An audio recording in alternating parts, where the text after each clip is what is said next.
Wait a minute, are you going, okay. Okay. Okay,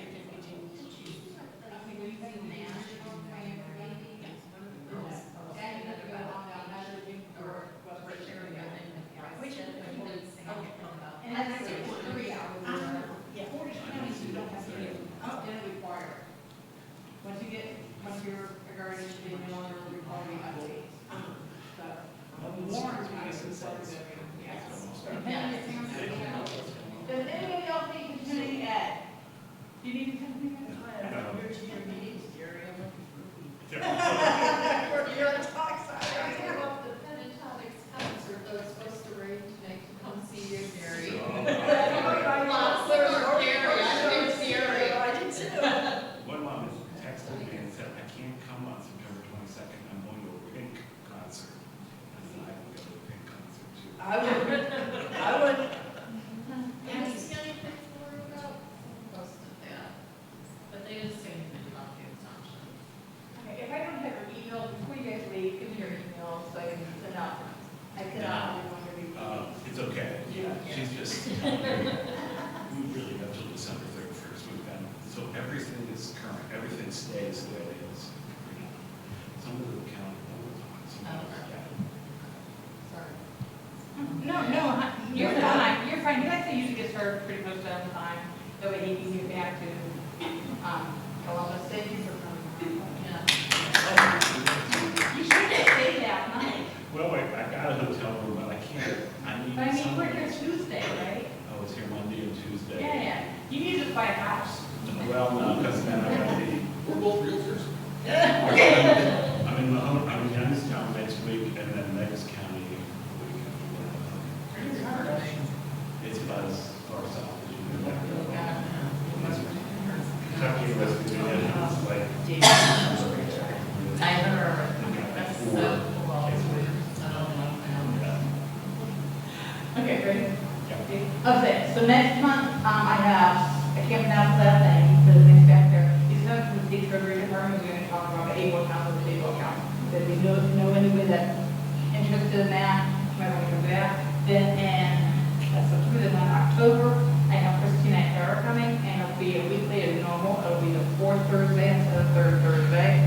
Christina Hara is Ohio Health and Family Services. She's a supervisor at our local office. She's a great source for me. I don't know how many providers I've sent her for the MAG stuff. My friend, just the first income. So this is my friend. She is my bank manager from locally, and she started a nonprofit foundation, and I'm just gonna keep talking. There is a microphone up there, Okay. and it does echo through here. So, and if anybody has a question, I have microphones.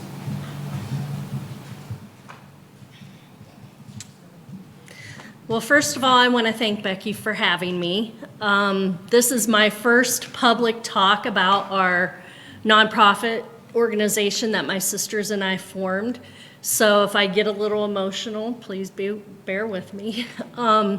So we formed this year a nonprofit organization, and it's called Nancy's Path.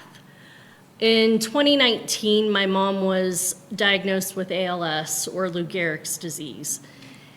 One of her passions was to be up at the lake, Lake Erie, looking for beach glass. That was our thing as a family, us girls. We would go see who got the most unique piece, who was the first one to find a piece, you know. It was just our thing. But as my mom's disease progressed, mobility challenges came out. And she was no longer able to walk on the beach, walk down to the beach, trying to push a transport chair. Yeah, that doesn't work either. So my husband and I happened to be camping over in Pennsylvania at Presque Isle. And we talked my mom and dad into coming and visiting us while we were camping. And we were like, let's just try to go to the beach. One of their beaches on Presque Isle had this mat that went all the way, almost all the way out to the water. My dad and my husband carried my mom the rest of the way. But I looked into it and I was like, oh, that's pretty cool. We knew the outcome of my mom's disease, terminal. We knew that as it progressed, she would have more mobility issues. So she and I kind of went for a walk, and I said to her that day, I said, Mom, it is my mission that when you're gone, these mats are going to be at every beach that you used to like to go to. So she passed last year, May of 22, and I've been having some issues dealing with that, but and dragging my feet on getting this nonprofit started. But I finally was like, enough's enough, Ina. You need to get out there. You need to get this going. So we called it Nancy's Path. My mom's name was Nancy. And, you know, thinking about my mom, then I got to thinking about, okay, it's just not my mom or people with Lou Gehrig's. It's people that are autistic, that maybe don't like the feel of sand. It's the mom who's pushing a stroller with a bunch of little kids and, you know, trying to get through that sand. The obstacles that people face in order to enjoy what we have are just amazing, that, you know, nobody really strives to accommodate people. So I'm gonna grab my water because I'm nervous. You're doing great. Thanks. So my mom's favorite beach was Geneva, Breakwater Beach up in Geneva State Park. If you happen to frequent there, go to the top of the hill and you're going to find a bench underneath some pine trees, and it says, Nancy J. Connors, forever a sea glass sister. That's what we called ourselves. We're the Sea Glass Sisters. And we got that in memory of my mom. So I got in contact with the park manager there, and I talked to him and I said, what would you say if I was able to get you a Moby mat for here at the beach?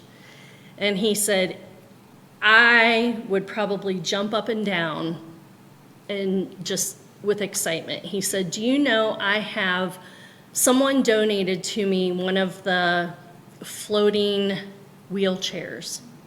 And he said, and I can't use it. It's a state park, but I can't use it. I can't offer it to people because I can't get it down to the water. He said, if you could do that, that would be amazing. And I said, measure out for me how much you need. How much of this mat would you need? So he measured it. It was 150 feet. I didn't know much about them at that time, so I started researching. There's a company out in New Jersey, and that's who we're working with that makes these mats, and it's all recycled materials, and they're pretty cool mats.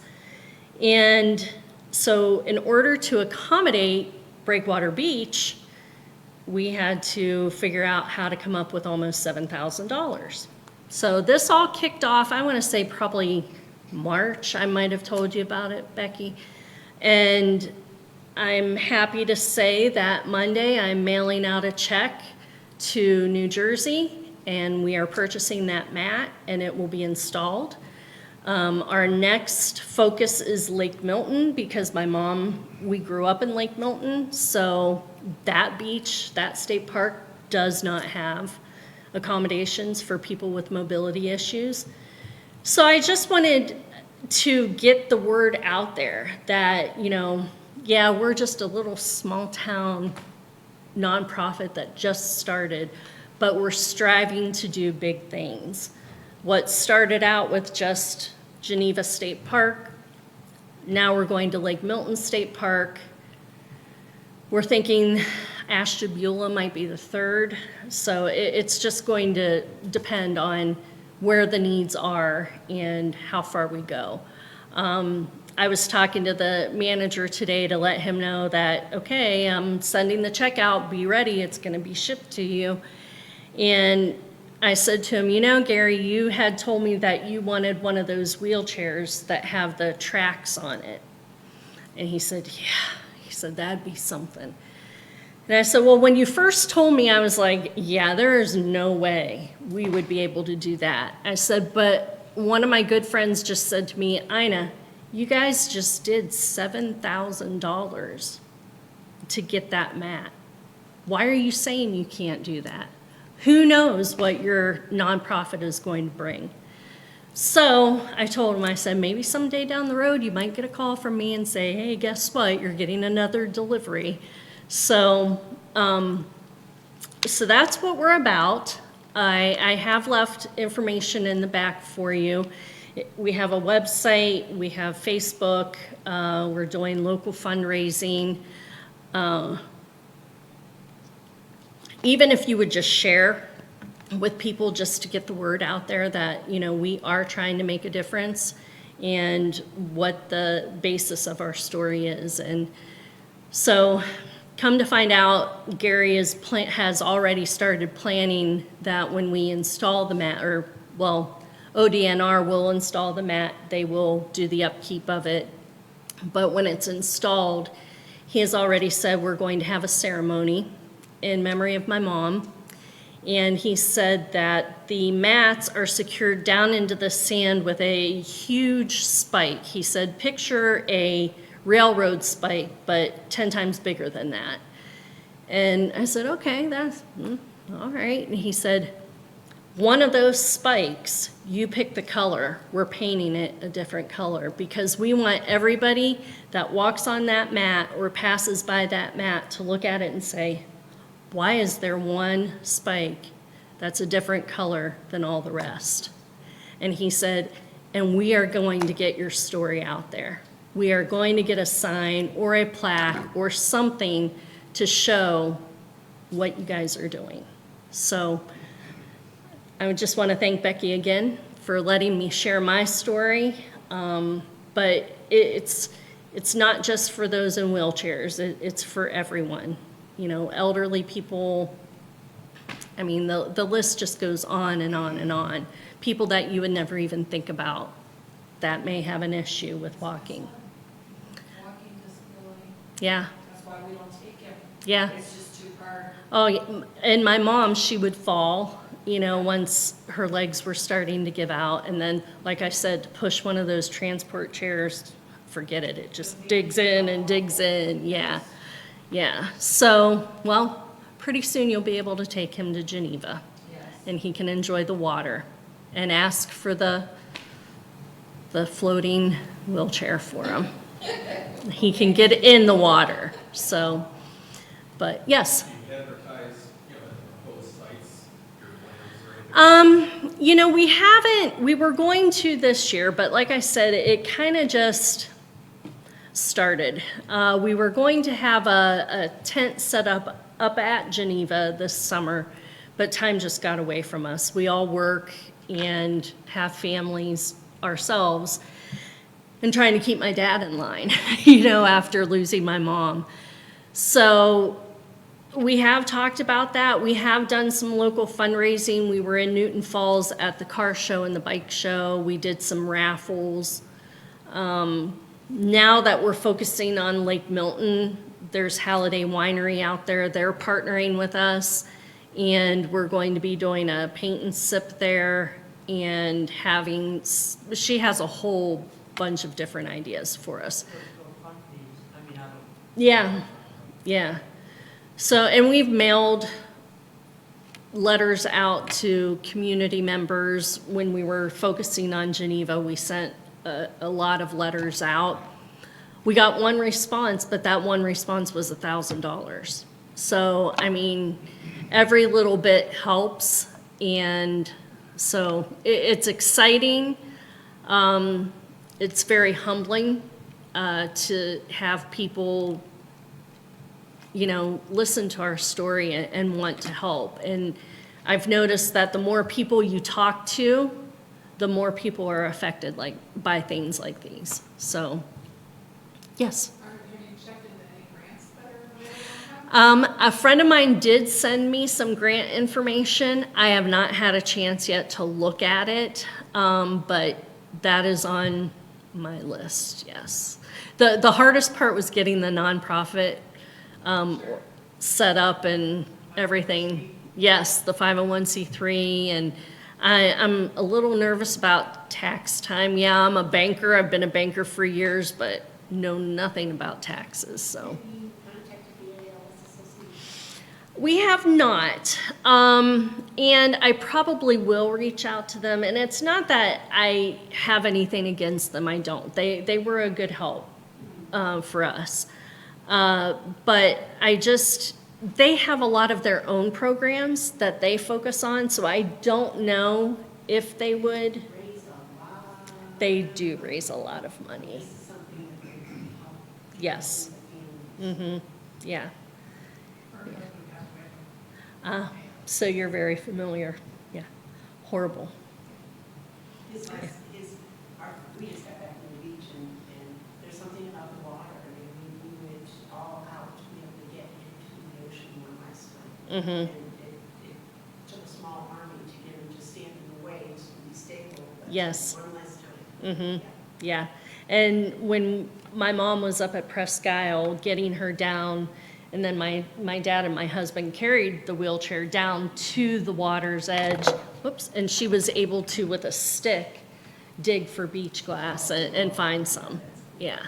So you never know whose path you're gonna cross when you're doing things like this. We've met a lot of very special people, and so I'm just asking if you can get our story out and share it with others, and know that we're out there trying to make a difference.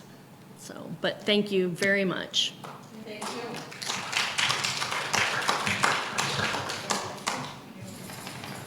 We just start. Yeah, go right ahead. I'm going to ask that if you have questions for Gary, you please use a microphone because they can't hear you on Facebook and we don't. Yes, we are Facebook Live. So fix your hair now. Does this work? Can you all hear me? With this? He's back there. Yeah, I think it does work. Yeah. If you don't know, my name's Gary Tonks. I'm with an organization called the Arc of Ohio. I like to call us the grandma of the disability movement. We've been around since 1950. And my motto in Columbus is, you don't mess with grandma. So we get a lot of stuff done. People on my stuff. So there's a lot going on. Becky asked me to talk about the budget, but it's the budget plus. There's a lot of stuff. Just to refresh you civics-wise, Ohio has a 2-year budget. We're unlike a lot of states. So our budget year goes from July 1st to June 30th, and then another July 1st to another June 30th. Our budget year started July 1st of this year, and every other year, the Ohio legislature has to adopt that 2-year budget. And the governor, by constitution, has to sign it by June 30th. So the ARC, representing people with disabilities and families, got together with the county boards, provider organizations, other organizations, and we all agreed that trying to find staff was the biggest problem we had right now. And the biggest reason we couldn't find staff was because, and I won't use the words I want to use, but the lousy wages. So our goal was to get every agency staff person up to at least $20 an hour. If you work in one of the state institutions, the developmental centers, you start at $20 an hour, plus you have state benefits, health insurance, life insurance, retirement. We weren't even talking about benefits. We just said we want that up to an average of $20 an hour. We did not talk about independent provider rates, primarily because we didn't want to confuse legislators. That was the only reason. So with them, we talked about an average of $20 an hour. With the administration, the governor and the directors of the department, we talked about percentage increases that we needed in the budget. So that everything we got for the agencies, we also got for the independent providers. So our target was a 50% increase. That was unheard of. I don't know if I can, this is what we ended up with. Geez, I need to put it in my pocket. So we went to the House of Representatives. let's start at the governor. I met with the governor last fall. He embraced it, but what the governor told us is everyone makes lousy wages. The DD system, the Medicaid system, the passport system, which is for people that are senior citizens, all make lousy wages. And of the people that make lousy wages, you make the most. So if you're on a passport waiver, which is a waiver for senior citizens, those staff were starting at minimum wage. Our staff, on an average, were closer to $12 to $13 an hour if you work for an agency. So what the governor said is, you have my commitment to raise rates to an average of about $16 an hour, but I'm raising everyone, okay? So we were gonna get a pretty substantial increase, but what you'll hear is people in aging got more because they were even lower. So everyone came up to about $16.50 an hour. Then we went to the House of Representatives and we pleaded our case. Every time I gotta compliment Mary Ann's granddaughter. Her daughter and her granddaughter, who is this high, 3, 4? She's 4 and With 4 years old, Mary Ann was gonna come, but she had COVID. She couldn't come. So her daughter came down from Cleveland, along with her daughter, because her daycare wasn't available.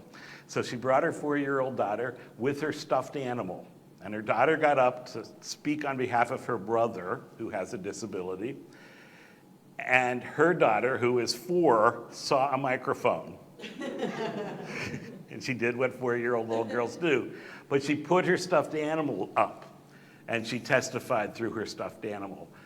That had a major impact with the people on the committee, the House Finance Committee. So we got even higher. They bumped us up. We went over to the Senate, and I testified and others testified. You all helped with testifying and writing letters. Went over to the Senate. The Senate did not give us any more, but they didn't cut us. So we're up. And then at the last minute, the county board said, well, you know that $1 an hour kind of average we were giving for retention bonuses? We'll throw that in for rates. So you'll see according to that. And the way it works is the budget is adopted by July 1st, and then it takes about 6 months to write all the paperwork to make the raises happen. So on January 1st of 2024, rates for providers and agencies in virtually every billing code will go up 30.8%. The state won't issue the actual rates yet. They're still calculating them. But I believe independents at least can count on that percentage increase. And then July 1st, you'll get another rate increase to about 38% of what it is today. It won't be 30.8 plus another 38. So it's about 30% for what it is today on January 1st, and then about 38% of what it is today on July 1st. That'll be for everything. That'll be for shared living, day services, transportation. Yes, go ahead. Yeah, that surprised me, the transportation, because we were talking 10% on transportation. Yeah, that's what the governor recommended, 10%. And then I'm sorry, I'm supposed to use the mic. mic. That surprised me on transportation when that came out, 30%. Right. Because they were talking 10%.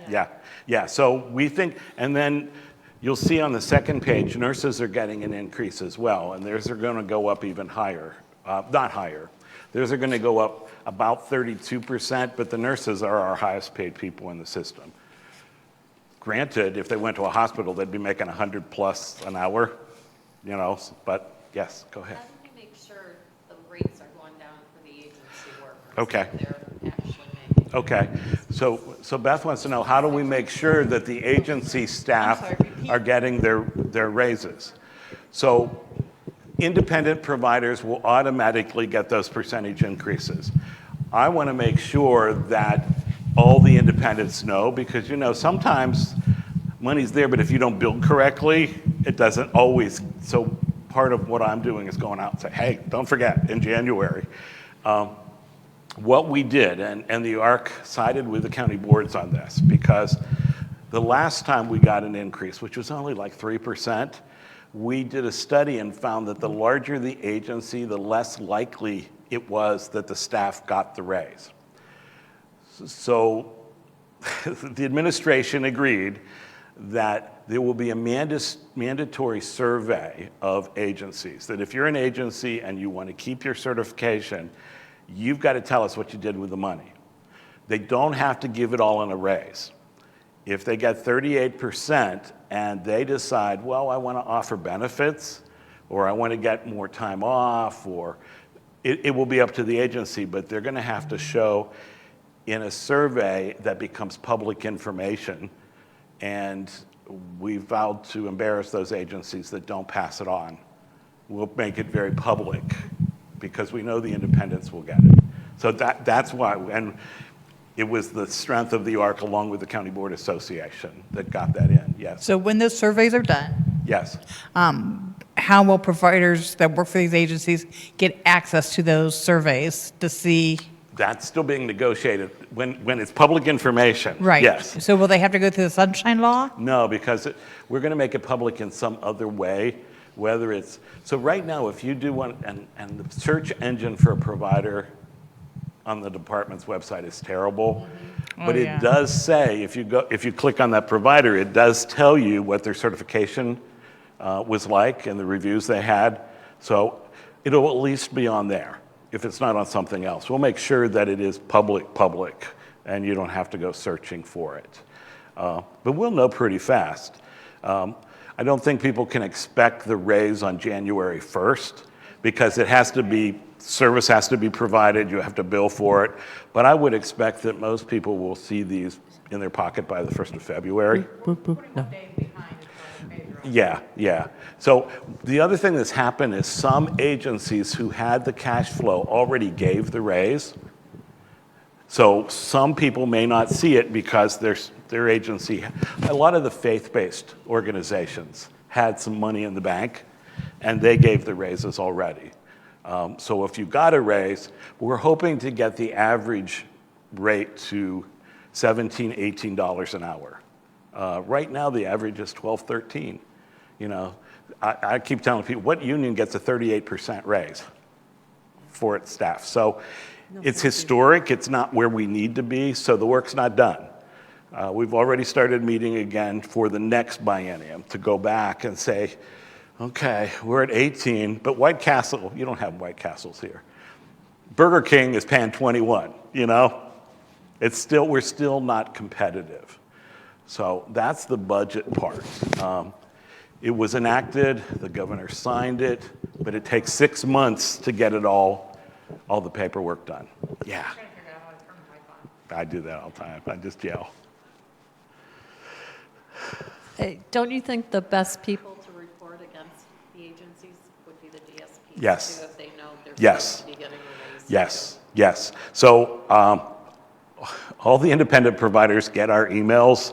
Their email addresses are public information, so I guess I spammed them, but I figured. The I number, your address, your Right. person is as well. So I just went to the state website and downloaded all the email addresses of all the independent providers and figured if they don't want to get our emails, they'll tell me, and I'll take them off the list.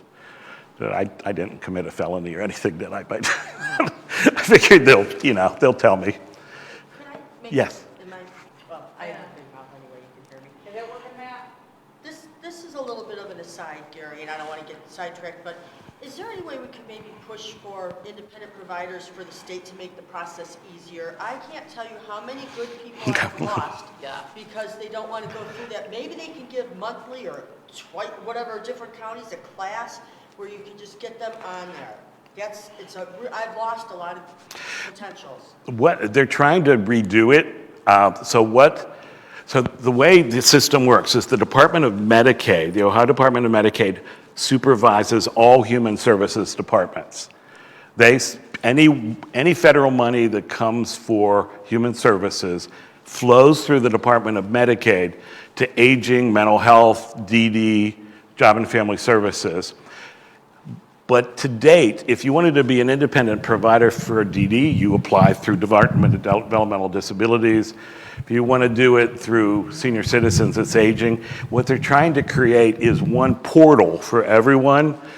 What they can't agree on is what are the qualifications? Do I need CPR first aid if I'm working with an older person? Do I need rights training if I'm working with someone with a physical disability? They can't get all that together, but I think long-term they want to do that.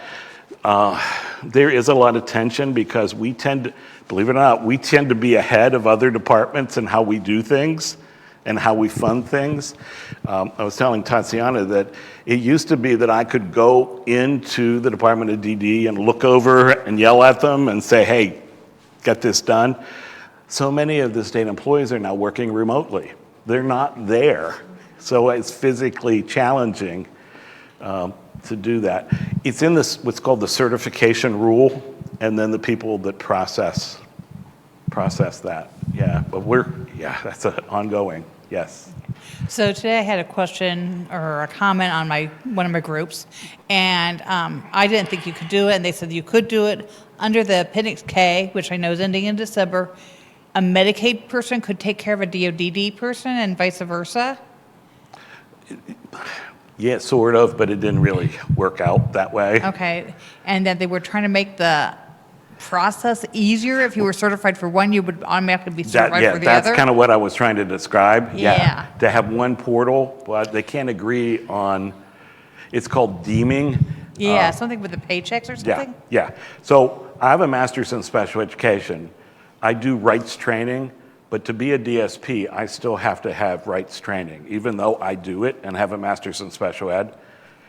Or if you're a nurse and you want to work as a direct support staff, you got to still go through all the training for a DSP, even though you're an RN or a nurse practitioner. Except for the first aid. Yes, except for first aid, but I still have to do all of that. Or, I might be licensed to do something else, even if I'm a physician and I'm an MD. But I want to be a direct support professional. I still have to do all the training of a direct support professional. We've got to fix it. We got to fix it. One of the other things in the budget, and it's not dollar signs, is that every county board now must have a person with a disability on them. There are some exceptions, but they shouldn't happen. We're not able to get in that you can't be a felon and be on a county board, because we still have someone that's a felon on a county board. Our staff can't be. We weren't able to get that through. But there does now have to be a person with a disability on a county board. I don't want that. I want that to happen, but I don't want a parent kicked off the board so a person with a disability can get put on. They have the same number of people, but if you're in a county that says, I can't find anyone, I think it's on us as families to say, I got someone, and then someone that speaks up, not someone that's going to be a token person with a disability. Yeah. So that's the state budget. Now we got to implement it. On a federal level, it's the federal level. Congress is fighting.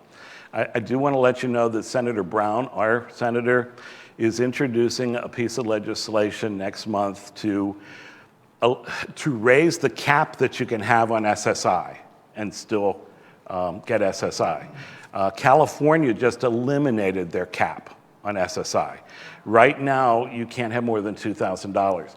What we haven't gotten them to understand is right now it's the same cap for Medicaid and waivers as it is for SSI. So I might be able to accumulate money and keep my SSI, but I don't want to lose my Medicaid. So we've got to balance it out. But Senator Brown called us, and we have a parent from Athens who's going to go with her daughter to help with the introduction. Yeah, go ahead. So I'm confused. So you just said California eliminated the cap? Yes. For Social Security? For SSI. For SSI? Yes. Okay, but isn't that federal? So how can California do it and not Ohio? States have a lot of leeway in. So there's a lot of federal money that comes in, but there's a state supplement. I don't know how they did it. I didn't get all the details. I just read the article that was headlined, California just eliminated it this week. I don't know. Somehow I read that too. Yeah. I don't know how, I know that I read that too. Yes. Oh, yes. It's on the internet. It's true. Now, yeah, I got it from a reliable source. So now we've passed the budget, but here comes all the messy stuff. So if you hadn't heard, we had a pandemic. Every state that operates Medicaid, and every state has Medicaid, has to submit a plan to Medicaid on how they're going to spend the dollars. If you remember, Medicaid is 60% federally funded. Comes from Washington. In Ohio, about 40% comes from the state treasury or our county boards. We have to submit a state plan. This is how we're going to spend our money on all of our Medicaid services. And then the pandemic hit. And we and all the other states said, there are things we said we wanted to do, we can't do now, or things that just won't work. So the federal government allowed us to have an appendix to our state plan. It's called Appendix K. Our Appendix K depended on the declaration of a healthcare emergency. Okay? So on a federal level, the president could every 90 days say, we've got a healthcare emergency, guys. There are certain things we need to do. So that Appendix K giving us permission to do things other than our state plan were every 90 days. It kept getting extended until this spring. And then we were given 6 months to all that stuff we changed to go back. This is kind of out of order, but we then got notified last week before, well, we'll give you till December 31st. So what did we change? How many shared living providers do we have? Okay, so in shared living is if you're an adult, you're on the IO waiver, and so I'm on the IO waiver, I lived with my provider. And my provider provides more than 20% of the time that's been allocated. So let's just say Franklin County, where I live, said Gary can have 100 hours. My wife is my provider, and she provided 21 of those hours. I'm not a math major, but I automatically then go to a daily rate. And it's supposed to cover everything except my day program. Well, all the day programs were shut down. All the schools were shut down. And here I am thinking I didn't have to work 24 hours a day, at least in theory. So Appendix K said, oh, Gary needs a break. So we're going to allow someone else to come into the house. Then they can bill as a homemaker personal care provider. If I'm getting confusing, just yell out. Pretend this is a really, I want to say pretend it's a Baptist church, it is. Pretend it's a Church of God, just yell out. No one roll on the floor, but just, I didn't say that. I didn't say that. Yeah, okay, amen, hallelujah. I never get nervous anywhere except when I'm near a pulpit. There is something about that, yeah. I'm expecting this lightning bolt to come at any moment. So, Appendix K, because things were closed, we got permission to allow people to come in, homemaker personal care, and give people a break. There was no cap on the number. You just could negotiate it with your county board. So Appendix K is ending, and everyone decided we kind of need that to continue. Mm-hmm. So everyone was in agreement, except the county boards and the ARC disagreed on how many hours people should be able to have as a break. Our position was, let the team decide. If person-centered and I need 50 hours, I need 50 hours. The county board wanted to limit it to a very low amount. And we could not agree. So the state came back and said, well, maybe we don't know. So a couple things happened. The federal government told Ohio, well, homemaker personal care and shared living, it's the same service. You're just paying one at a daily rate and one at a 15-minute rate. So you can't have two services at the same time. But we will allow you to have a different service. So the idea was, okay, come January, when these new rules take effect, we'll allow a shared living provider to have respite. And we'll redefine what respite is to include what's in-home respite. So if you provide shared living, you can get in-home respite as of January 1st at the same rate that homemaker personal care was being paid, but there's a limit on hours. We're still negotiating that, but it's going to be much more than the county boards wanted. The other thing that happened is, I don't know if you know David Lewis, he's the right-hand person at the ARC. He and I met with the Department of DD repeatedly, and early last fall, I wrote a letter to the director of the department and said, there are some people who should not be paid a daily rate because they have a physical disability and they need 2 people to lift them. They have a behavior and they need 2 people or 3 people occasionally to be there. There are people that need a wake staff. And what I proposed was if you have any of the add-ons, behavior add-on, complex care add-on, you shouldn't even have to be in shared living. We shouldn't have to follow that 20% rule. And the Department of DD agreed. So the current rule says that, and these could change, this is the current proposed rule, says that come January 1st, if you have we're still negotiating this. If the initial rule said if you had a complex care need add-on, which is, I've got some pretty physical challenges.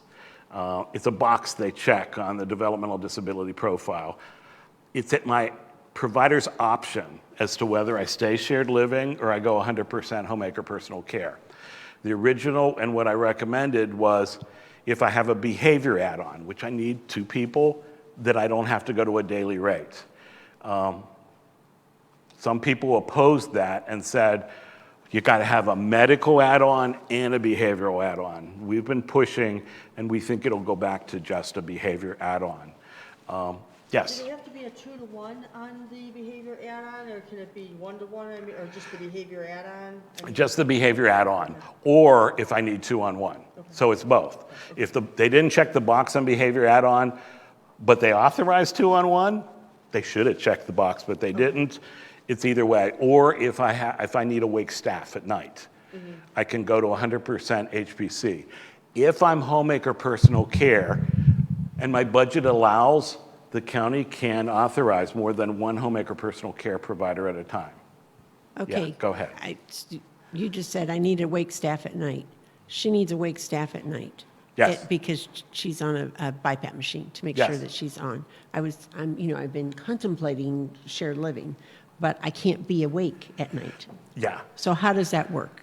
Because I have a staff person now at night Your to make sure. ISP is going to have to say you need a wake staff. It does, because she's not Then, on site on call. No one has objected that I know of to that, about if you have a wake staff, it's the option of the provider to be shared living or homemaker personal care.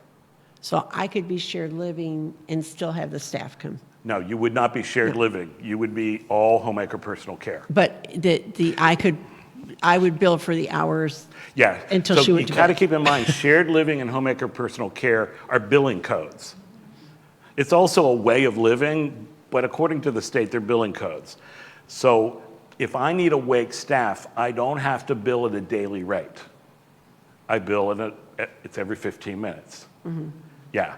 So it keeps you out of shared living. Now, the downside and why some parents are telling us they don't want to switch from shared living is if you're doing shared living, you don't have to do electronic visit verification, EVV.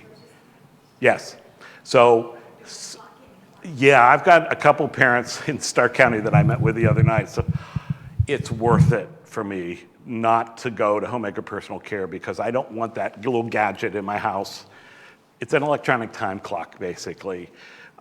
Shared living does anything with a daily rate, like a day program or shared living, doesn't do EVV. Anything less than a daily rate has to do it. So if she needs a wake staff at night, Yes. I cannot do shared living. No, because you're being paid. The daily rate includes overnight. Shared living is a 24-hour rate. It's 8 hours a week. Yes. So if she needs awake staff, you'd be better off staying homemaker personal care. Now, and keep in mind, shared living and homemaker personal care are going up by 38%. So, yeah. And is one tax-free and the other tax? No, they're all tax-free. If you're the family, Okay. if you're the family, there's a family exemption. So if a non-family member is doing it, you know, it's different, but it's a family exemption. Yeah, yes, go ahead. You negotiate it just like you do in every ISP meeting. Okay, Yeah, it's Tammy, repeat your negotiated. question. It's based on what's called your budget is based, if you're on an IO waiver, it's based on something called the Ohio Developmental Disability Profile, which stinks. And everyone knows it stinks. So at the same time, the Department of DD has contracted with a company to look at every assessment tool, and we think in the next couple years, we'll get that fixed. But for now, you're one of 7 or 8 funding ranges, and if your child lives at home, you're usually at the bottom. So they'll figure out, and remember, on the IO waiver, you've got 2 budgets.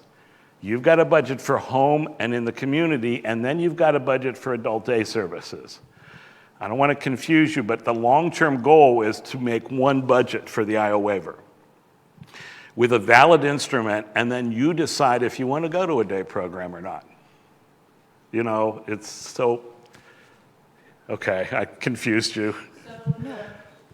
I was on HPC and then they grandfathered me for a long time, and then I was forced to go to shared living. So why did you get ungrandfathered? Did you move? no, they just said that everybody was switching, and I was paid 10 hours a day. Oh, no. So we and I took a kept the big hit provision in the financially. rule that if you were homemaker personal care before a certain date, And you I don't have to was. go to shared living. That's still in the rule. They moved me. That's, the only reason you would have to switch to shared living is if you moved. Never moved, no. Okay. Well, I was grandfathered in, and they said there was a cutoff If your date. daughter needs more than one of you to lift, that would be a reason. It doesn't mean you need, my interpretation, it doesn't mean you need 2 staff all the time. You just need 2 staff sometimes. And it has to be in your plan. And if you need 2 staff, then you don't have to go to shared living. And some people have programs that say, you will have 2 staff anytime you go out of the house. You know, that automatically exempts you. Call me if, this all goes into effect in January. So talk to your SSAs. What we're finding is they don't know about this yet because it's not final. Sure. But the problem is January is really not too far away. Many of them don't know that, so they were told, well, these things expire in mid-November, and they've not been told, no, they don't expire till December 31st, so. So you don't wait for your new ISP, you just ask for. Oh, you can ask for a new ISP at any time, yeah. Yeah, and then you're gonna get a lot of confusion. Call me. Feel free to say, Gary at the ARC told me. Okay. It's okay. And so then A lot of people do that. Then I would be clocking then in, they call me. clocking in every day and clocking out, and when I leave the house, I would clock out and in, and. Well, it depends on how many hours, you know. It depends if you have what's called remote supports where you got cameras, a lot of factors. But Okay. we'll help you through. Okay. Yeah, I had one SSA tell someone, it's a good friend of mine that has a disability, why don't you just name Gary the SSA? Because she goes to her meetings and says, Gary told me. And, you know, yeah, that's all right. Yeah, go ahead. Obviously, tax exempt wages, how does it affect Social Security if you retire early? Does that still count as earned income or not? Well, we're debating that now. Okay, I think it might. We're hearing some that it might not. okay. On Social Security, it's non-reportable. Yes. Okay. But Social Security offices don't understand that. Okay. That's where it gets. And then secondarily, off that subject, do we ever have a recruitment blast annually or anything like that to try to entice people? So the state of Ohio has those. Because our wages were so low, we didn't qualify with the state of Ohio's blasts. They didn't even want to list us in unemployment offices because our wages were so non-competitive. Yes, yeah, the answer is we've got plans to do that. They actually tried television ads, all sorts of stuff, and then people would call at $12 an hour, you know, because yeah, you can go flip burgers, or you mean I've got to get CPR and a background check and maybe start in 3 weeks? I needed a job yesterday. Right. So we're trying to figure out all of that stuff. And to follow up, an annual CPR and first aid training that people can just come to instead of worrying about where they're going to get it. And Yeah. Or taking the same 6-hour online training every year, the same training every year. There's a lot of goofy stuff going on. Some of us have been, so right now, if you work for an agency, you can be 16 and 17. But you can't be alone with someone, and you can't do intimate care. I have done direct care. There's never been a time I haven't had to change someone or take someone to the bathroom. I don't believe if you're 16 and work for an agency that you're just standing there not doing it. So most of the agencies I know don't do it.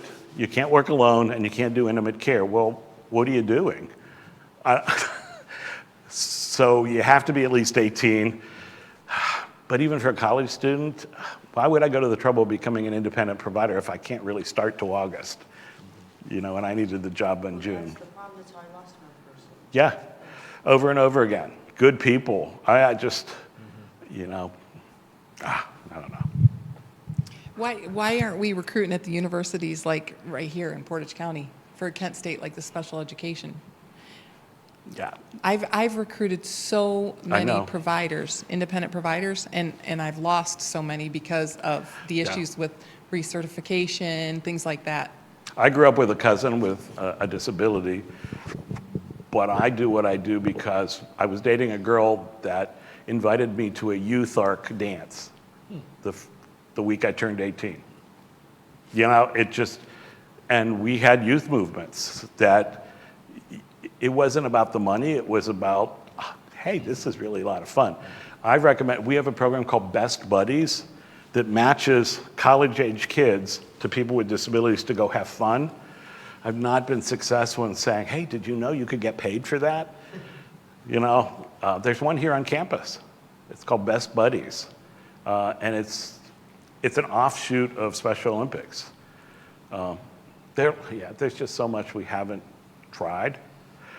So let me keep going because I know a lot of you need to get out. One quick question. Yes. Yeah. Quick question. So you said that when I go back to that, the daily rate Yeah. and mixing in the day program with it. So does that mean on a certain day with my son goes to day program, I would bill differently than if I had him at home all day? I mean. We don't know. Because I can see a lot of parents saying, oh, if I have to take a cut in my pay, then I'm not going to send him to a day program. Well, see, what I have to do is represent Eric and not you. Okay. That becomes the challenge. I have to make sure that the person that becomes a challenge for me because the ARC represents people with disabilities and their families.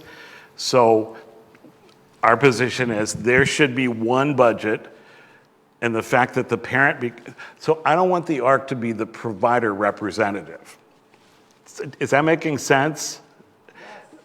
So my job is to say, people need flexibility and simplicity in the waiver. One budget is going to make it simple. If it's a valid instrument, I'm thinking, so you get a $100,000 budget because there's a valid instrument. You decide how to spend it as a parent. If some of it goes to yourself as a provider, that's a family decision. But I want to make it so that it's not so confusing. And I, as much as I care, most of the independent providers are family members. That's why it gets, you know. But I have to make sure that it's simple and fair. and it benefits the person with the disability first, and the family second. I think That's each tough. individual that has the disability is unique, and it's about, like, my son Right. goes out to work 4 days a week, and I can't imagine, say, even if I needed that money and Right. didn't want to cut and pay, I would send my son. Right. Because I can't imagine him being home those 6 hours. Yeah, so I don't think you need to worry about it, because I think it works out. Let me give you the example. So I fought to, I'm still fighting, to combine the level 1 and the self-waiver. It's too, so we had agreed, John Martin, if you remember him, the last director of the department, 2 directors ago, called it the Gary waiver. Because he had agreed, we're going to combine the level 1 and the self-waiver. And the pandemic hit. And the Department of Medicaid that oversees everything says, we don't have time to do all the paperwork to combine level 1 and self. But what we'll let you do, guys, is make the waivers so similar that when the pandemic is over, we'll just mush them together. So in preparation, the level 1 waiver used to have 4 different budgets. One for home, one for day program, one for assistive technology, and one for an emergency. No one knew about the other 3, So both the level 1 and the self-waiver, if I'm a child, I have a $30,000 budget. If I'm an adult, I have a $45,000 budget. Have at it. You decide how to spend it. What we found, and Beth is on a day program committee, we found that many people who had been going to day program stopped going because of the pandemic and decided not to go back. Because sitting around a table coloring was not what they wanted to do. So those people, so where you're not going to lose is those people who were going to a day program and spending at least a fourth of their budget on a day program are now spending 100% of their budget on homemaker personal care, who often is their mom. Is it making a little? So I don't think independents are going to lose at all. I think we're going to continue to get rates up. We're going to increase, and I should tell you, we got all these rate increases up. I think I mentioned this. The waiver budgets are going to go up. I'm talking to so many people, I forget what I told people each time. So we really expect that the level 1 and the self will go up 38%.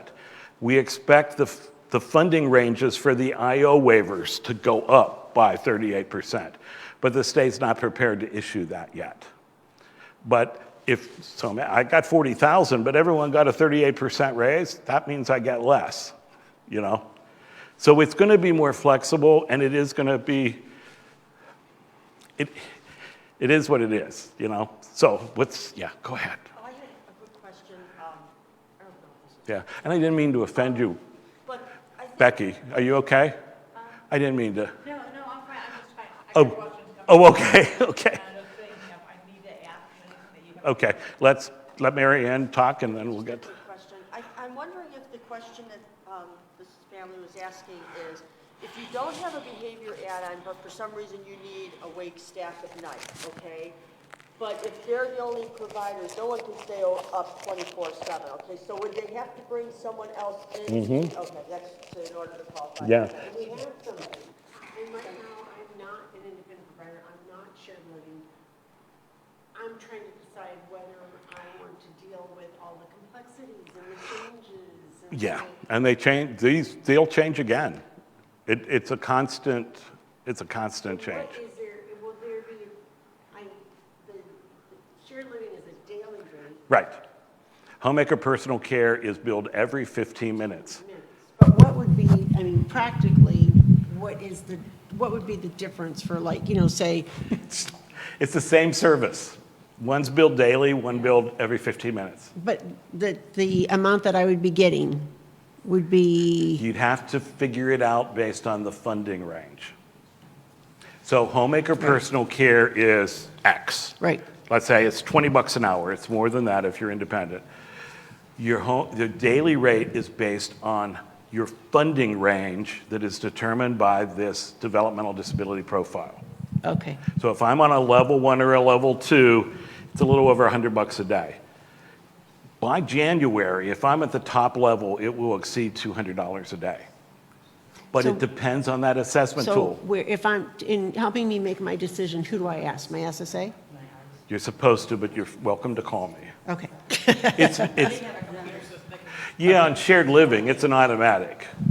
You know, it just is, it is what it is. And the rate for homemaker personal care, it is what it is. It varies a little bit according to where you live, but by pennies, it's not a lot. This is a higher cost living area, so it's a higher cost.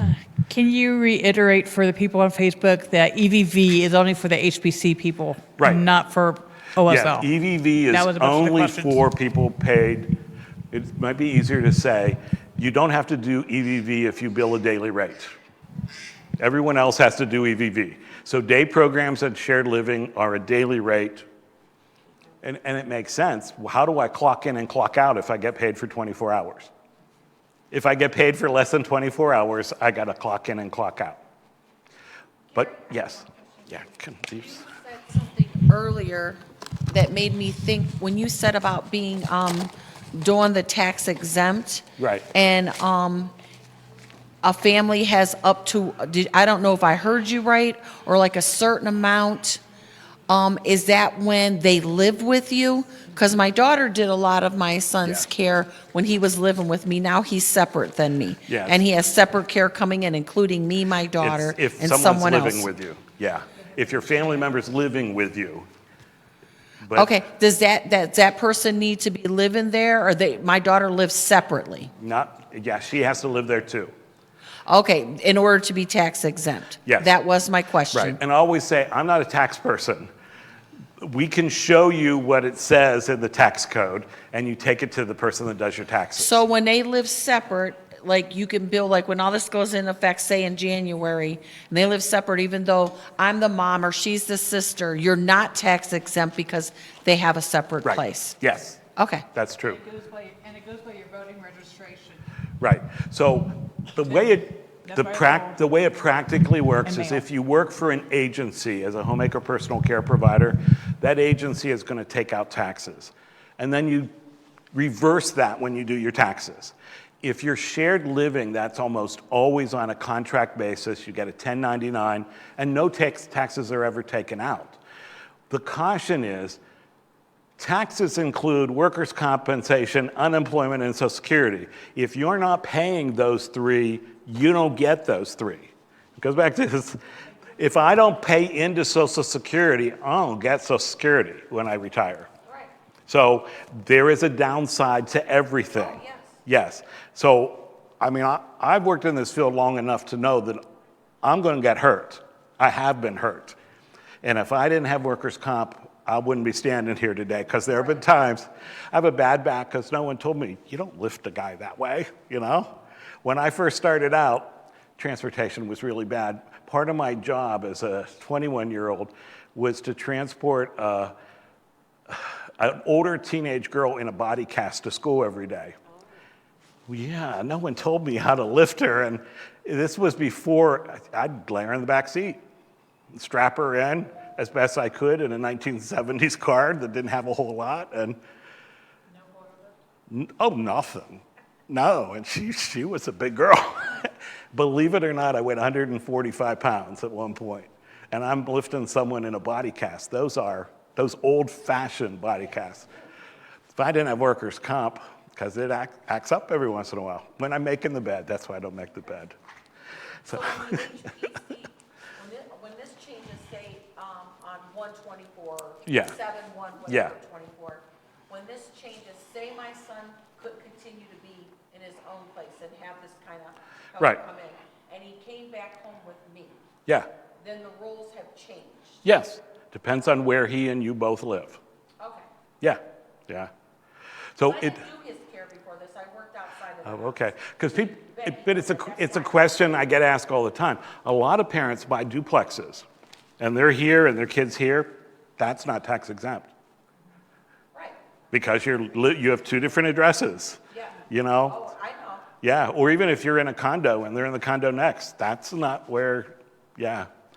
So the other big thing is Appendix K said that Parents of minor children could be paid as providers. Minor children are kids under 18, not 18, 17 and under. Those parents can be paid if they work for an agency, okay? Only if you're on the level 1 or the IO waiver. For some reason, they wouldn't allow it on the self. For 3 years now during the pandemic, we have been working closely with the Department of Medicaid, quietly and closely saying, this needs to continue, this needs to continue, this is a good thing. The director of the Department of Medicaid agreed.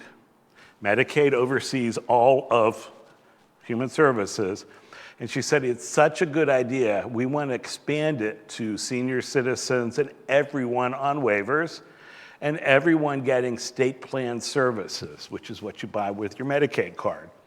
So that if I'm a nurse paid for with Medicaid and I've got a kid at home on Medicaid, I can get paid. The crazy thing about Ohio is both my wife and I are senior citizens technically now. If I had dementia, and people questioned, if I had dementia and I was on the passport waiver, because we're married, my wife cannot be my provider. If I divorced my wife and just lived with her, she could be my provider. If I was gay and my partner and I just lived together, he could be my provider. If we get married, he cannot be my provider. So the new rule that will go into effect in January says, any legally responsible person can be paid. So that is, spouses are responsible for their spouse. Parents are responsible for their minor children. That rule will go away? We're in a different rule now. Okay. This is a different rule. This is a different rule. We're into minors, and this is not a developmental disability rule. Okay. This is a Department of Medicaid rule, and Medicaid makes... It covers Medicaid, passport aging, it covers everything, okay? It's not parents of minor children, it's legally responsible individuals. We found out in the last week that includes grandparents who have custody. Right now, a grandparent, no problem. They've never been, but they're going to be interpreting legally responsible as anyone that has custody. So right now, aunts and uncles can be just like any other independent provider. Come January, if this interpretation stays, if you have custody, you will be considered legally responsible and you cannot be an independent. You'll have to work for an agency. Even if they're over 18? Doesn't matter. Well, no, over 18 it doesn't matter because you don't have custody of a 19-year-old. Usually, sometimes. All of this is going to be tested. They're just looking at minor children right now, but I've got a grandma in Cincinnati, has 2 kids, 2 grandchildren on waivers, and she's an independent provider, and her county board is saying, I can't authorize you past December 31st, because the rule might change because you have custody that, you'll have to work for an agency.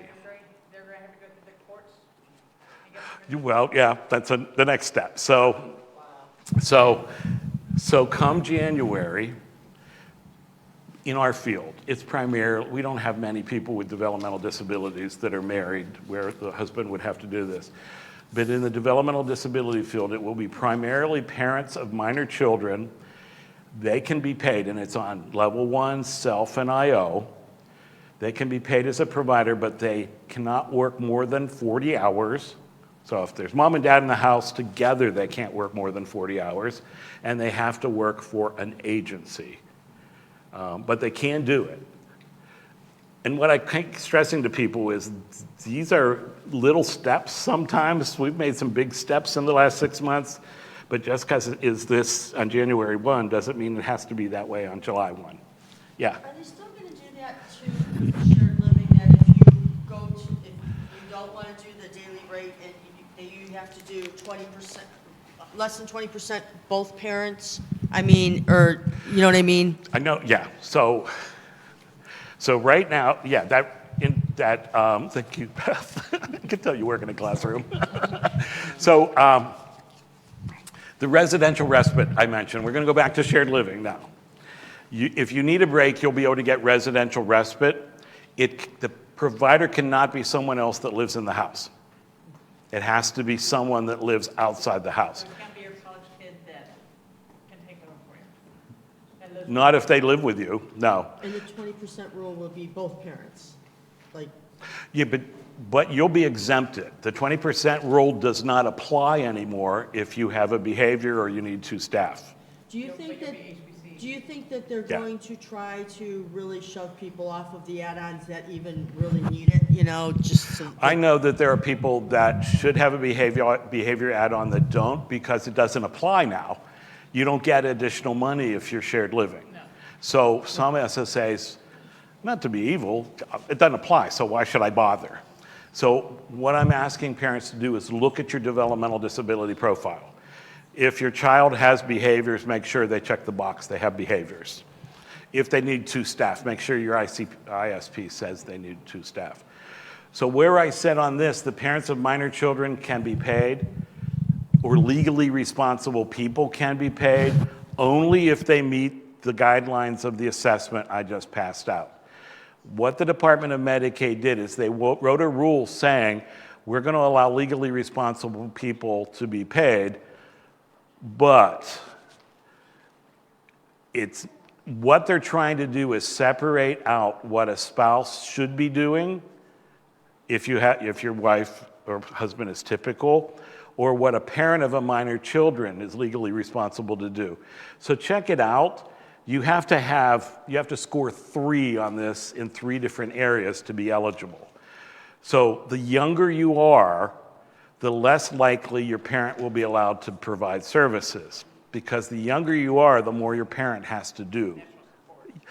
Well, if I've got a 3-year-old and they're not potty trained, I got to diaper them and change them, whether they have a disability or not. I can't leave a 3-year-old in the bathtub alone. Sometimes I need to help feed a 3-year-old. But a 16-year-old should be able to do that themselves. So at 16 and up, that's only 2 years, 16 and 17, but it tries to separate it out. We've got some challenges with it because it doesn't recognize the needs of kids with autism. Riley needed a lot of stuff when he was little. Go through it. You'll see that, okay, I did this for him, and would a regular mom have to do this? Regular mom, typical mom. So because they're using the same tool for senior citizens that they are for kids with autism and cerebral palsy, and so let me see. The other one that happened, there's another rule saying that, and we've been able to get this through during COVID, but it'll be effective in January, and no one's opposing it, that if I'm in the hospital, whether I have homemaker personal care or shared living, my homemaker personal care provider or shared living provider can be paid while I'm in the hospital for doing non-hospital stuff. I've been using people's names because I know you, but if Eric's in the hospital and you're sitting by the bed, you're making sure he's not in the hallway. That would be Eric. Yes, because he's going to go visit people. Yeah. So the new rule says that you can be in the hospital and you can bill at the same day, on the same day they're in the hospital for doing non-hospital things. There's going to be a limit on the number of hours, but we got our foot in the door. To date, other than the pandemic, they said, no, you drop them off at the hospital, you don't get paid anymore, even though you're sitting there sleeping on a chair. Yes? Yes, thank you. Okay. The other thing that has been put in the rules, at least a decade ago, the Ohio Supreme Court said, we're going to be, the one thing that's not been understood on a lot of these rules, it says, notwithstanding, and it starts most of the rules, notwithstanding blah, blah, blah. Medicaid has its own set of rules where you cannot be the representative payee, you cannot be the guardian and the provider. On the DD side, you can be all of those. So when it says notwithstanding, you can't do this, that means, On this side, you can't, but on this side, you can. They're confusing. But about 10 years ago, Ohio had a major problem in there were a lot of law firms that were guardians. They had been named guardian, and they were being paid. And the Supreme Court did an investigation and found out many times the lawyers never checked on the ward. They were just being paid to be the guardian. So the Supreme Court said, you can still be a provider, but if you're guardian, you got to get permission to be the provider. But what happened is the Supreme Court never talked to the local probate judges when they made that order. So a lot of the probate judges ignored it. So I know these people. I'm not going to.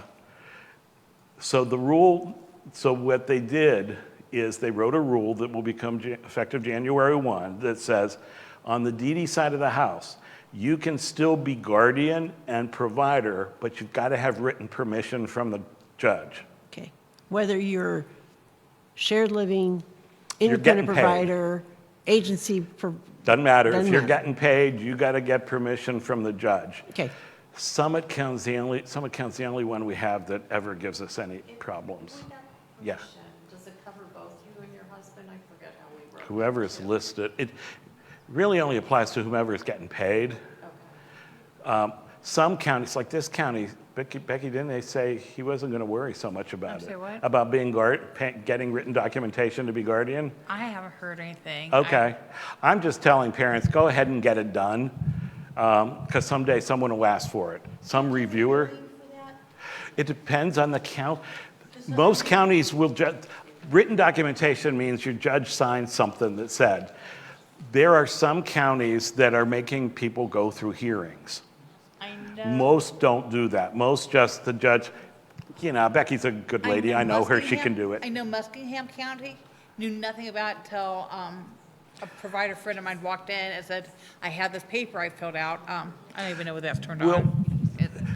So Yeah, it is. they won't let the judges know until it's a real rule. Well, she asked about it in front of a judge, and he said, oh, yeah, he said, that's a rule. We need to get a form made. And they didn't make a form until my friend that was a provider went in It's not there. a real rule yet. It So- won't be a rule until it's a rule. It's just in process. Well, after years and years of experience, it's best if we get ahead of it, because a law doesn't take effect until an effective date. But I don't want to get stopped by a cop because I didn't know today was the effective date, And I want families to be prepared. And we're Right gonna now, have to get the Portage County judges. doesn't have any paperwork out. Well, They're it working doesn't- on. It doesn't require a So, form. yeah. Just have the judge sign a piece of paper saying it's okay for Becky to be paid. Yeah. It's that simple. I typed up, so my attorney has it, so hopefully I'll get Yeah, turned in it's next all right. week, so. Anyone else know of anything? Cleveland, Cuyahoga probably would. But not, a lot of the rural, middle-sized counties, it's not going to be a big deal. You can't be. I mean, So it the puts way you in a tough- guardianship yeah, works you're is stuck. you're a guardian, but the judge is the superior guardian. Mm-hmm. And if he says you shouldn't be paid, that's it. You can't Okay, be so paid. then I'd have to hand off guardianship. Yeah, either hand off guardianship or not be a provider, yeah. So, But it also, if I don't stop at the stops, I'm not saying this out loud, but if I don't stop at the stop sign, did I commit a crime? If in the review, no one asked for the paperwork, that's the way it's going to operate. That's the way it always operates. With everything else they have to do, I remember the other thing. I need to talk about the personal funds rule. That's a terrible rule. Yeah.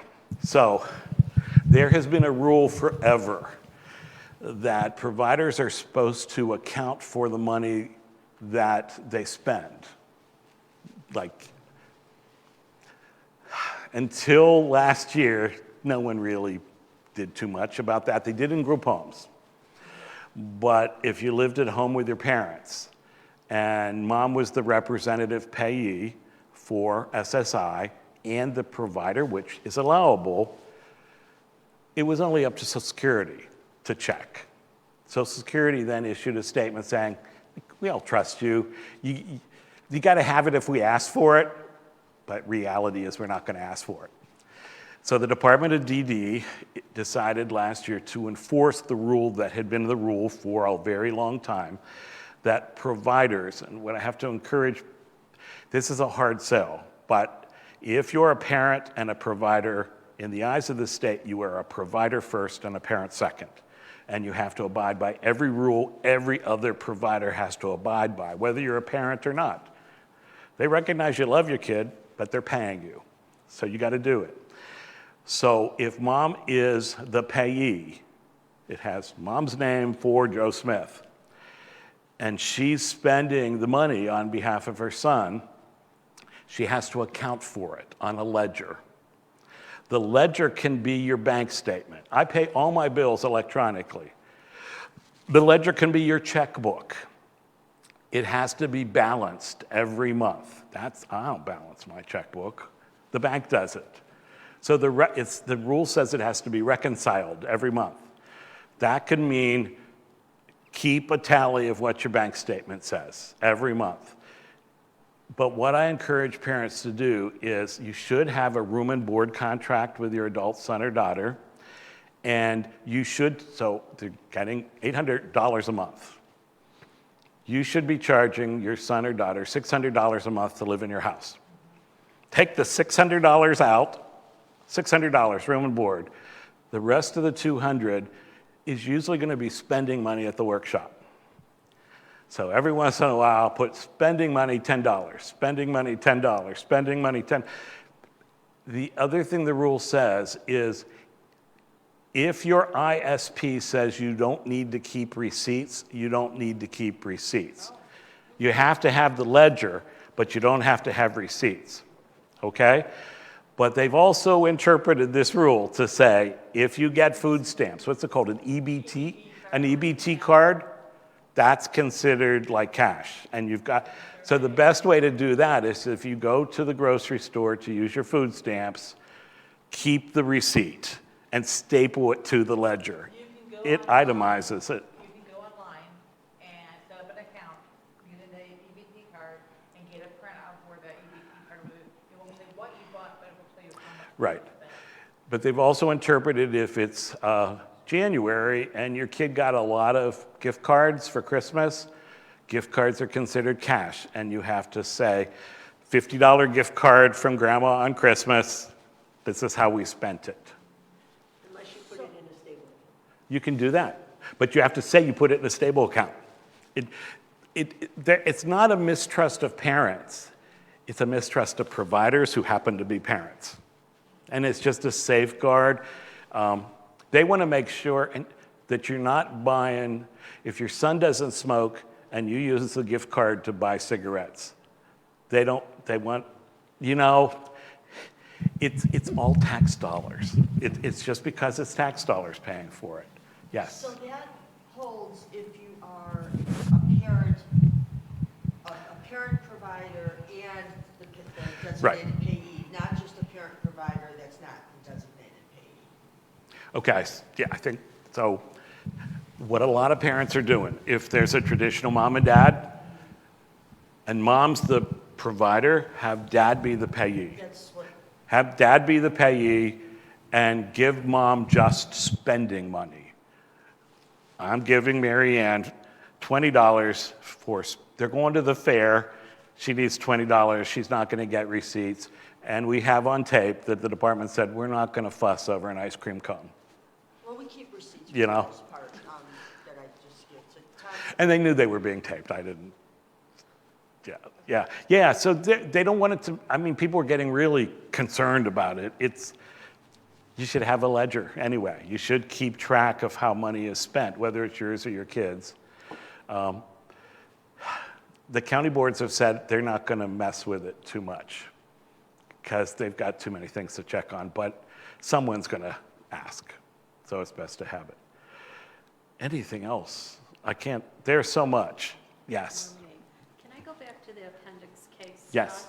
The behavioral, what's still up in the air, the big hot topics there? Is it the, Whether they're going to separate behavior and medical. So there are only about 150.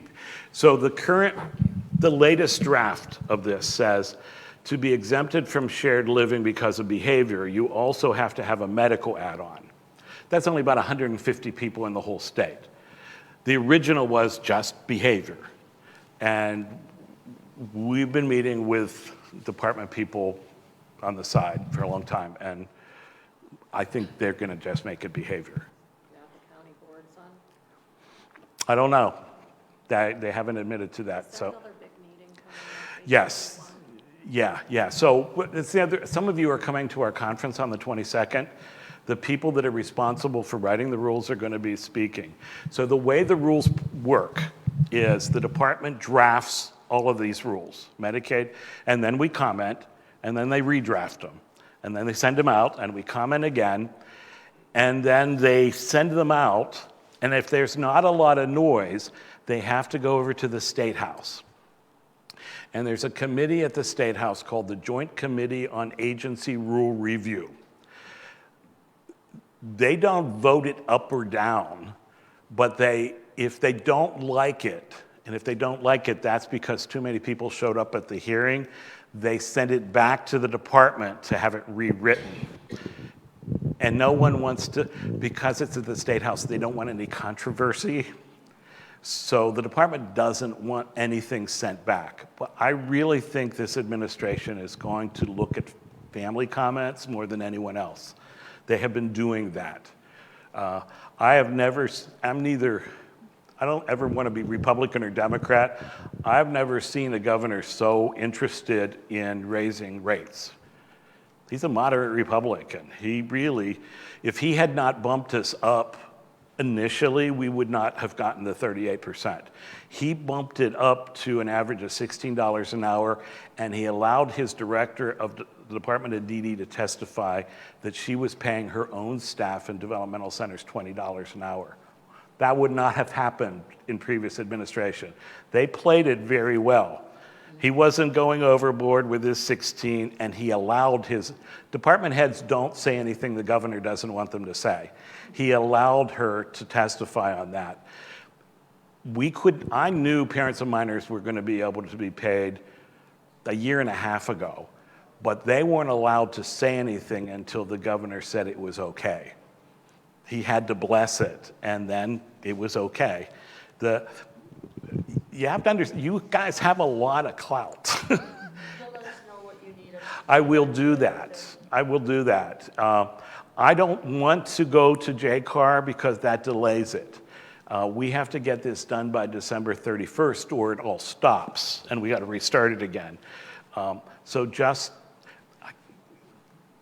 I won't say something on Facebook, but I will. Can I not say something on Facebook? So. Hey, Matt, can you cut that for a second?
okay? I Yeah, think it's about you. yeah. What's So what they did on the legally responsible people is they put a lot of stuff in administrative rule, which has to go through all of these hearings, but it just referred to an assessment.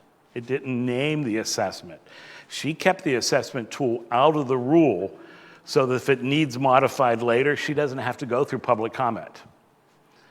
The rule just says there will be an extraordinary care assessment tool, but she didn't put the tool in the rule. Maureen, because it's the Medicaid. So she left that out of the rule so that they can modify it if they need to modify it later. One of the pluses and perks of being old is you kind of get to know the players and the skeletons. So I've put a few there myself. One of the conferences really need to go to conferences because I make so many connections.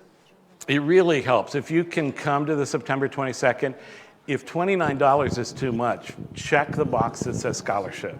I did for Eric. If your child's over 21, they're welcome to be there. You know, it's just, yeah. I thought about even trying to, so it's called the Event Center, but it's, you have to, there's a back door, but they don't like us to come through the back door. You have to walk through, but the casino has donated $10,000 to cover the people that can't afford to come. But they also get hundreds of people walking past their slots. They're gonna, you know, but it was very nice.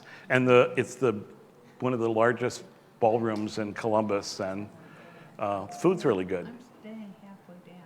Yeah, there's no hotel yet. They're building a hotel that'll be up and running a year from now, but I'm leaving here yeah. There's no hotel at the Hollywood? No. It was part of the deal when it was created. They didn't want to pull people from downtown, so they agreed not to. There was a big fuss. They didn't even want to connect city water to it. Really? Yeah, and the hotel said, well, then we're going to build a sewer system. They did, but it was that fuss about, you know. So, but it's the largest casino in the state.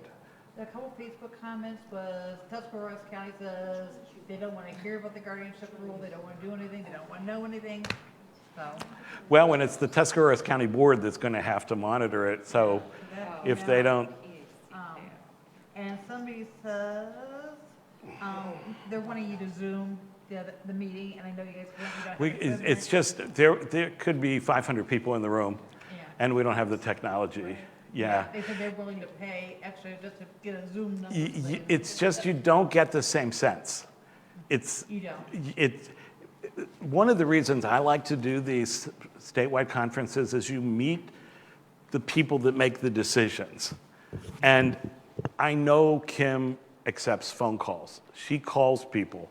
I have had challenges with county boards or finding a kid a place to live, and the director of the department will pick up the phone and make a personal phone call. I'll tell you a Maureen, the director of Medicaid story, and I hope I don't cry. When she first started and in her role, Medicaid had some challenges in sending out, you've probably gotten mail from Medicaid that didn't make any sense, that didn't apply to you. A parent in Athens County had a little girl with pretty significant disabilities, and they got a letter that said, we're disenrolling your child from Medicaid. Dad went upstairs and shot himself.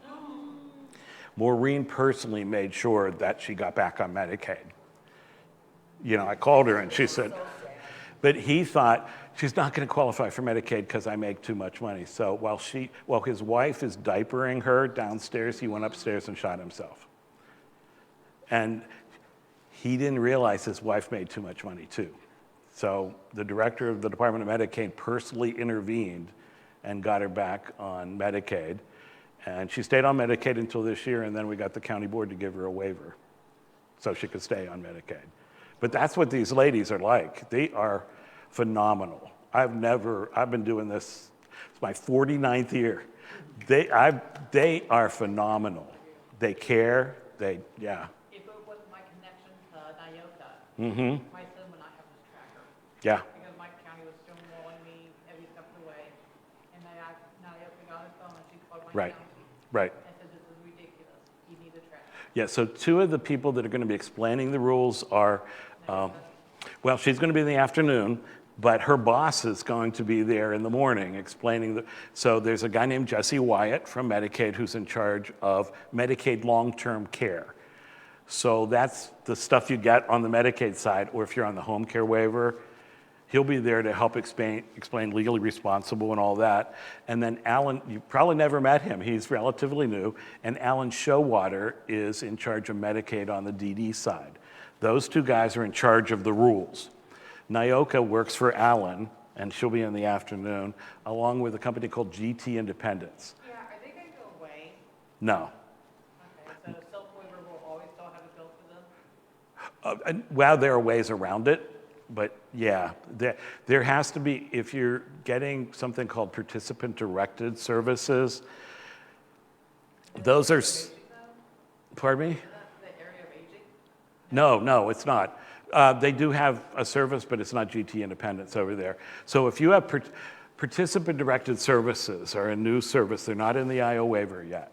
They are in the self and the level 1, but we finally got government to understand that sometimes it's going to be cheaper and better if I can buy it at Walmart. But Walmart's not going to be a certified agency. Or maybe I don't need respite care at a camp for kids with disabilities. Maybe my kid wants to go to a golf camp with other kids that don't have disabilities. That's participant-directed goods and services. So GT Independence is the company that pays the bills. So the county would authorize the purchase of if you ever bought an exercise ball, they're hundreds of dollars. I can get the same ball for $50 at Walmart. Or Five Below, even better. So the county board will authorize the purchase of the ball, and GT Independence will pay the bill. And Walmart's not a provider, but GT Independence has a contract with the state to pay the bills for non-disabled services. So a lot of people are using it for gym memberships. That if I want to go to the gym, I don't want to go to the DD gym, I want to go to the gym. Or if I have autism and my primary need is socialization, maybe it's going to pay for a typical program with typical people to help me learn how to socialize. What about going to conferences? Wasn't there something in there or something? Yeah, it's called the Family Stability Service. So the level 1 and the self-waiver both have, not many people use it, that if you as a parent believe that going to a conference on Down syndrome or something else is going to help me better provide the natural supports I do as a parent, it's not on the IO yet. Because the Synergy conference is coming up, and I've heard it's phenomenal. It is good. Coffee is $300 Right. just for the conference. Yeah, and to stay at the hotel's expensive too, yeah. You know, I find it amazing too that DD and Medicaid don't seem to communicate with each other. If you ask one something about something, they know nothing. Does that seem? Especially on a local level. So, County board, they don't know the Medicaid. so part of our challenge in Ohio, part of the plus is we've got local control. In the rest of the country, the Job and Family Services Office, which is the Medicaid office, those are state employees. In Ohio, they're county employees. So even though the rules are state and federal, they're implemented by county employees. And we've got some counties that have such bad computers, they don't talk to the state computers, and they work for the county commissioner, not the Department of Medicaid. And it's the way we're set up. Yeah, even with DD, if you're in Pennsylvania across the line, the money goes to Harrisburg and isn't evenly divided. They don't have levies. We're just different. We got more money in our system than any other state that I've ever worked in. Oh yeah, levies bring in lots of money. I was assigned in California before this. We didn't have near as much. Really, in California? No. Because California is the only state that has an entitlement. There are no waiting lists by state law. But the budget's finite. So every new person that comes in means everyone else gets less. Got it. So waiting lists are terrible, but So you think we have a better I think so. I've worked in Pennsylvania, Alabama, and California, and Ohio, I think. Yeah, but we're messy. What's the word, Byzantine? We're just, a lot of ours is spent on administrative costs, because we got 88 county boards, 88, yeah. 88 retirement places. Yeah, but there's more money. If you added it all up, there's a lot more money.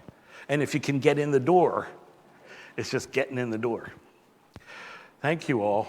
Thank you. Yes. You are God, you are God, you're God. No, no, no, no, no. To us parents. No. I could have just turned off my mic. So I need help figuring out what to do now. Yeah. Should I